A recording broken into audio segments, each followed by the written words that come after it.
ഉരുൾക്കവർന്ന നാടിനെ ചേർത്തു പിടിച്ചുകൊണ്ടാണ് രാവിലെ 7 മണി മുതൽ റിപ്പോർട്ടർ ചാനൽ ഇന്ന് ലൈവത്തോണുമായി പ്രേക്ഷകർക്ക് മുന്നിലെത്തിയത്. ദുരന്തമുഖത്ത് വിറങ്ങലിച്ചു നിൽക്കുന്ന സമൂഹത്തിന്റെ പുനരധിവാസത്തിന്റെ ആവശ്യകത ലോകമെങ്ങുമുള്ള പ്രേക്ഷകരിലേക്ക് എത്തിക്കാനാണ് റിപ്പോർട്ടർ ഇന്ന് ഏറെ ശ്രദ്ധിച്ചത്. വയനാട്ടിനെ ചേർത്തു പിടിക്കേണ്ടത് നമ്മുടെ ഓരോരുത്തരുടെയും കടമയാണെന്ന ഓർമ്മപ്പെടുത്തൽ കൂടിയായി ഇന്നത്തെ ഡോക്ടർ അരുൺകുമാറിന്റെ ലൈവത്തോൺ. എൻ്റെ വീട്ടിലത്തെ എൻ്റെ കുടുംബത്തിലത്തെ 9 പേരും നഷ്ടപ്പെട്ടു. എനിക്ക്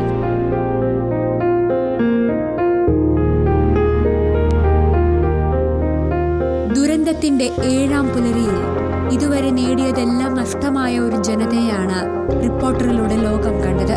കയ്യിലൊന്നുമില്ലാതെ നിസ്സഹായരായവർക്ക് മുന്നോട്ടുള്ള യാത്രയിൽ താങ്ങാവാൻ ഞങ്ങളുമൊപ്പമുണ്ടെന്നുറപ്പ്.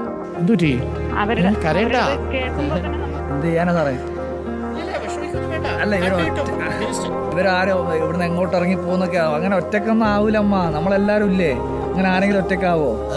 നമ്മളൊക്കെ മക്കളായിട്ട് തന്നെ കണ്ടാ പോരെ.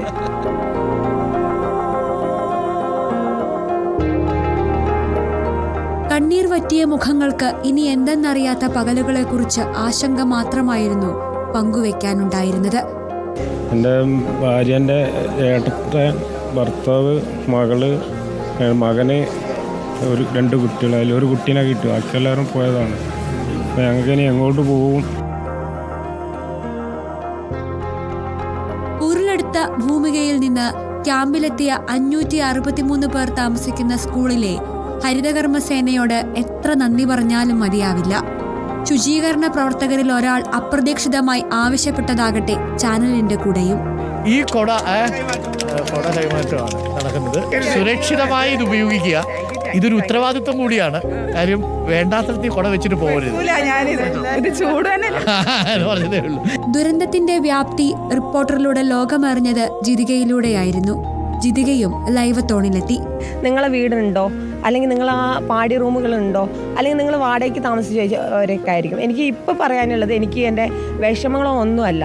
അവിടെ പല വീടുകളും നിൽക്കുന്നുണ്ട്, പക്ഷേ അവിടെ ഇനി നിൽക്കാൻ പറ്റൂല. ഭൂമി കുലുങ്ങിയതാണ്. അവിടെ ആരൊക്കെ പോയിട്ടുണ്ടോ അവർക്കൊക്കെ ഓരോ പ്രാധാന്യം കൊടുക്കണമെന്ന് ഞാൻ ഈ നിമിഷത്തിൽ നിങ്ങളോട് പറയുകയാണ്. പുനരധിവാസത്തിന് വേഗം വേണമെന്ന് IC ബാലകൃഷ്ണൻ MLA. ഒരു നോഡൽ ഓഫീസറെ IAS ലെവലിൽ 1-2 നോഡൽ ഓഫീസർ ഇട്ട് ഇതിനൊരു ഓഫീസ് ഇവിടെ ഫംഗ്ഷൻ ചെയ്യണം. എന്നിട്ട് അവിടെ നിന്ന് ഓരോ കുടുംബത്തിൻ്റെയും ഡീറ്റെയിൽസ് എടുത്ത് അവരുടെ ജീവിത രീതി അങ്ങനെ പഠിച്ച് അവർക്ക് ആവശ്യമായ സൗകര്യങ്ങൾ ഒരു 5-6 മാസത്തിനുള്ളിൽ ചെയ്തു കൊടുത്തില്ലെങ്കിൽ വലിയ പ്രതിസന്ധിയിലേക്ക് നമ്മൾ പോകും. പുനരധിവാസം, മാനസികാരോഗ്യം തുടങ്ങി മരവിച്ച മനസ്സുകൾക്ക് ആശ്വാസമേകേണ്ട ആവശ്യകത ഉയർത്തുന്നതായി മാറി ഇന്നത്തെ ലൈവത്തോൺ. ഞങ്ങൾ ആദ്യം തെരച്ചിലിന് പോയതിന് സമയത്ത് ചെറിയ കുട്ടികൾ കിട്ടും. നമ്മുടെ പ്രായത്തിലുള്ള കുട്ടികൾ കിട്ടുമ്പോഴുള്ള ഒരു വിഷമം നമുക്ക് താങ്ങാൻ പറ്റുന്നില്ലായിരുന്നു. അപ്പോൾ ഈ ശ്രീലേഷിൻ്റെ വീട്ടിൽ ചെല്ലുമ്പോൾ എന്ന് പറഞ്ഞാൽ അവൻ്റെ വൈഫൊക്കെ ഒരു ട്രോമയിലാണ്. അവരുടെ വീടുകളിൽ ഉള്ള ആളുകൾ, മരിച്ചുള്ള ആളുകളുടെ ആ വീടുകളിലുള്ളവരും കൂടെ നമ്മളൊരു സാധാരണ ജീവിതത്തിലേക്ക് കൊണ്ടുവരാനുള്ള കൗൺസിലിംഗ് പോലുള്ള കാര്യങ്ങൾ അവർ കരയുന്നില്ല. നമ്മൾ ചെന്ന് നോക്കുമ്പോൾ അവർ കരയുന്നില്ല.